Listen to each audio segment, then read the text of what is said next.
Okay, it's very difficult to do anything when the country is in the situation in which it is right now. And I have been observing what has been going on in the country since morning. Like many of us who are interested in what's happening in the country.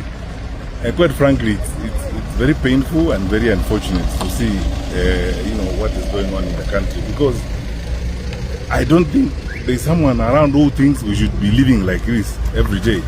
And our young people getting out, expressing themselves, and the level of violence that we have seen, the level of destruction in the country is unbearable.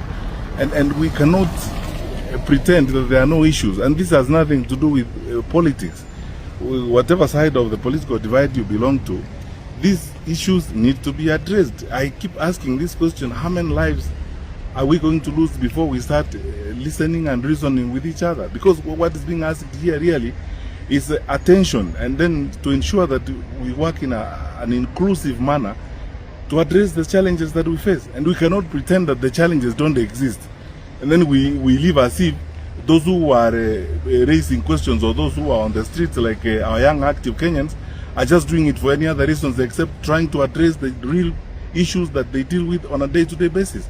So for me and many of us, really, it's a very, very sad day and very painful.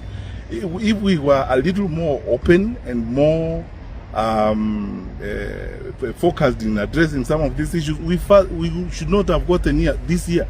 Because when this happened last year, there are promises that were made that were never fulfilled. Personally, I've been thinking, actually, and maybe I'll speak about this some more when I get out and start having conversations with people. We needed an open public inquiry on some of these things, and on all things that are being raised, whether it's about an accounted for deaths and so on. We need an open public inquiry on these matters so that issues can be resolved and can be addressed effectively and conclusively. We cannot go on like this, because the question you ask yourself every day is: how many more lives are we going to lose before we start listening and reasoning with each other? And what else needs to happen before we get to a point where we forget about whether it's politics or whatever the issues are, and focus really on the questions that we are being asked at this particular time?